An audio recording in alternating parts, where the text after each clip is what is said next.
Hello, I am Chuang. Let's draw a lynx, a strange-looking cat. Many cats have small paws, elegant bodies, and not so long limbs.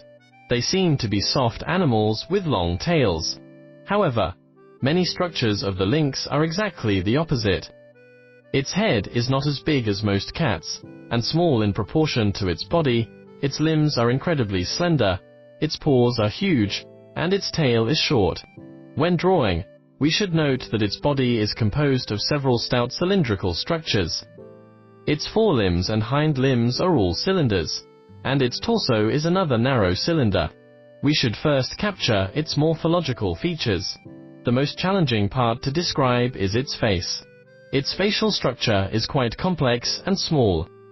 However, it has a loop of beard, and the triangular ruff looks flamboyant. Its head has two big ears with tufts of hair on their tips. One distinctive feature of its face is the very high cheekbones and eyebrow arches. After learning these traits of lynxes, it will be easier to draw an overall image. Now, let's get started. The lynx is a cat with a peculiar shape. When drawing, we should first determine the proportional relationship between the various body parts. Let's use dotted lines to roughly outline its general structure. First, set the foremost of the picture, probably at this position, and the rearmost is here. Within this scope, we can draw its head first. Its head is very small. The lynx head is not as large as that of many cats.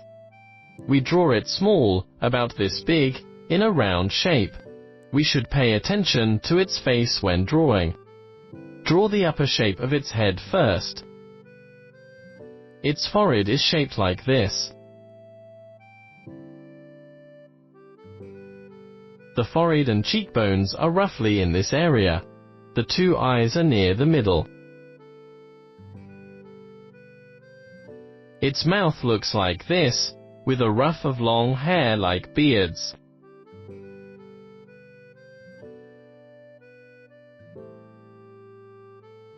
Its head is composed of these structures, one circle, one oblong, and two triangles. Next are its two ears.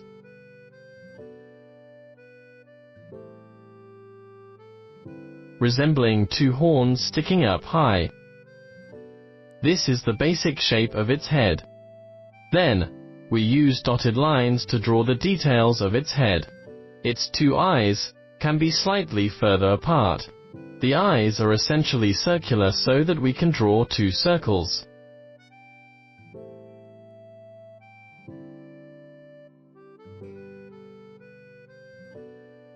At the end of the eye, draw a somewhat upturned corner. Then, draw the eyes to be more detailed. Two circles with a long pupil.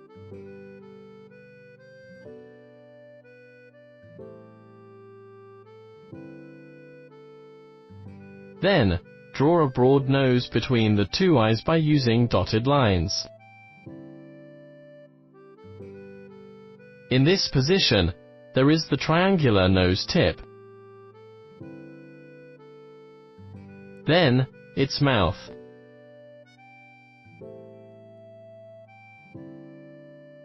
It has a somewhat thick lower jaw. If you want to draw a cat lifelike, the key part is to emphasize its cheekbones. Then, draw its long, beard-like hair.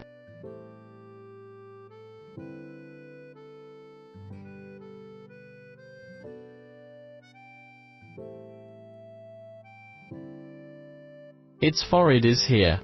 Then, draw its ears, a little shorter than what we drafted.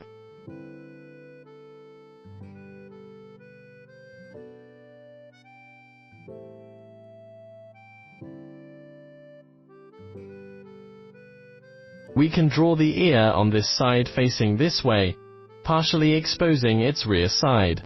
We should draw the ears much shorter because although their overall shape is like this, the ear body is short, and tufts of long black hair stand at the ear tip. Now, let's draw some details on its face. Around its eyes, there is a loop of white spots. We can slightly present them with thin lines.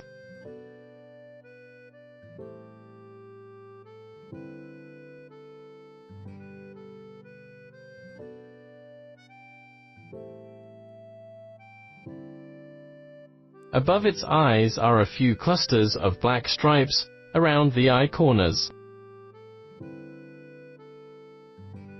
To show the white spots around its eyes, we can draw a little trace of hair on other areas of its face to set them off.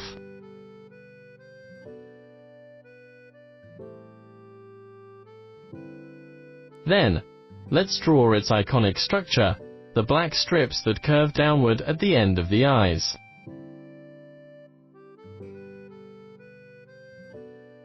There are also many black stripes above its mouth.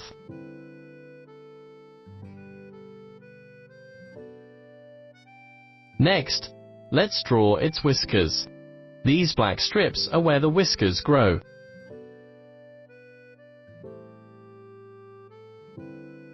Such an eyeliner appears under its eyes.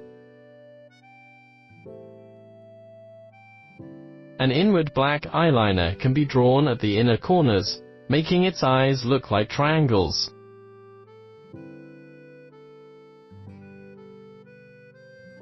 The eye itself is round, but these spots make it look triangular. Let's draw some short hairs above the nose,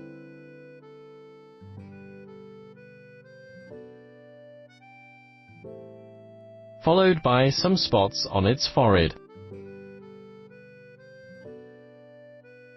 Draw some long hair inside the ears.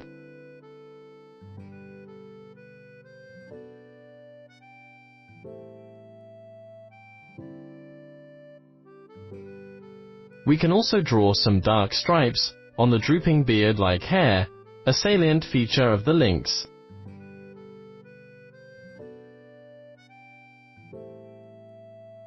Draw some spots between the eyes to make the forehead look higher.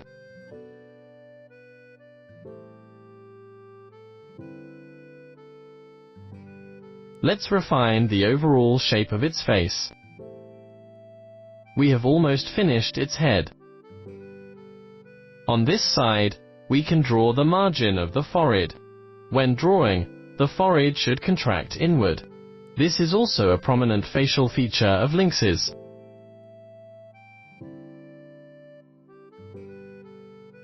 Now, let's move to use dotted lines to outline its body. Its shoulders should come to about here,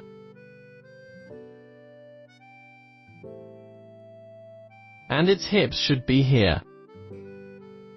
It has a weird body shape, a pretty narrow shape. We use a dotted line to connect the lower position of the shoulder and the hip.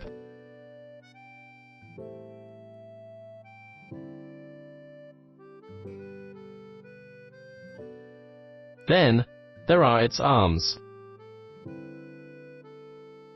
Its upper arms are very long.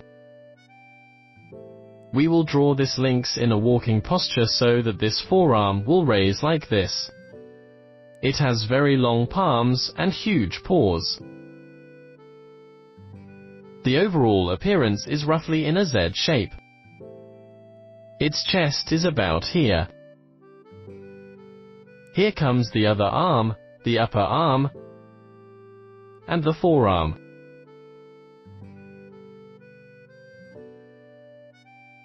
Here is its wrist, followed by the palm and a huge paw.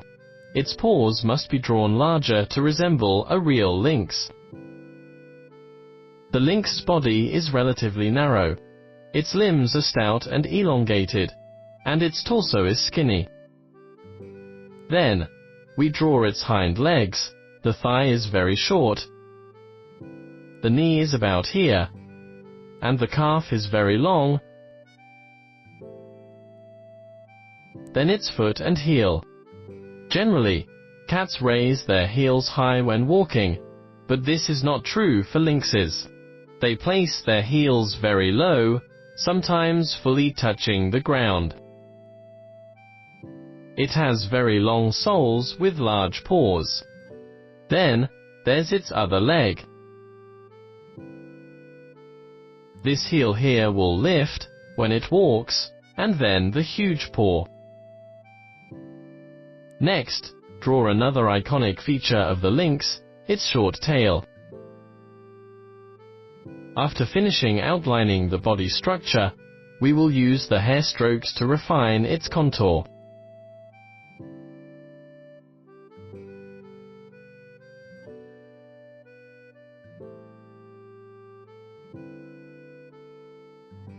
When drawing its paws, make sure to draw them chubby.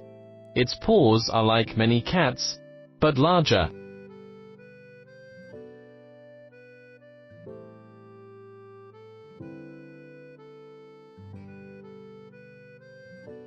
Draw a line in the middle of each digit to show where its retractable claws are located. The shape of this paw may not be precise. When we draw the other paw that steps on the ground, you can see its specific shape. When drawing its paws, pay attention to the shape of the fingers. It has 4 highly raised fingers, 2 visible on this side, equivalent to the human index finger and middle finger, followed by the ring finger, and the little finger is blocked. There's a dew claw here, lifted off the ground. We can draw a claw here. It will retract the other claws when it walks. So, draw a slit here to represent where it usually retracts its claw. We also use hair strokes to make the arm look chubby.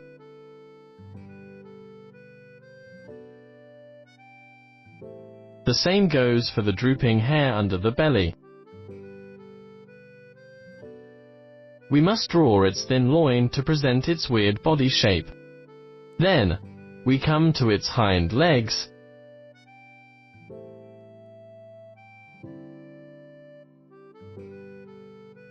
And then its massive paws.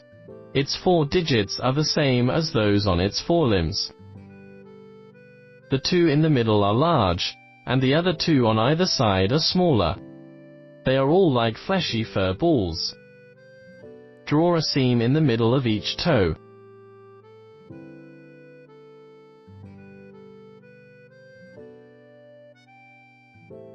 Do the same on the other side. Then, use thick hair to outline this leg. Next, we can use some short hair stores to draw shadows in this direction.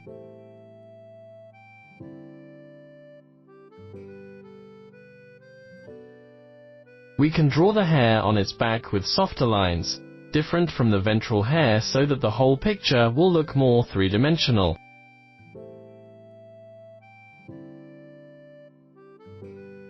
Let's use the method of drawing the herringbone shape to present the fur's orientation on the inner side of the cat's arms.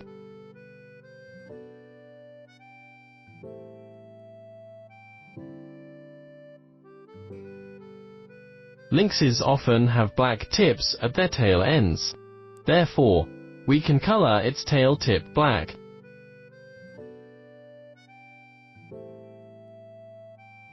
Next, use short hair to draw some details. For instance, we can draw layers of hair in vertical rows like this.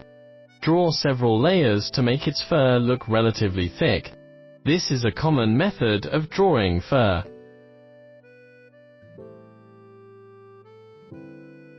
We can also draw several rows on its joints and its neck.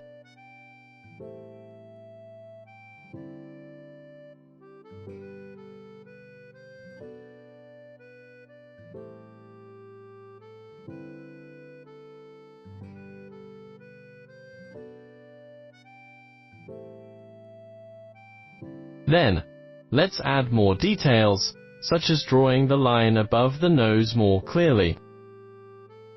The dark spots on the cheekbones can be slightly expressed like this.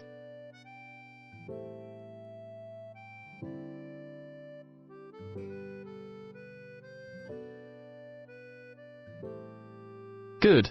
Like this, we've finished drawing this lynx.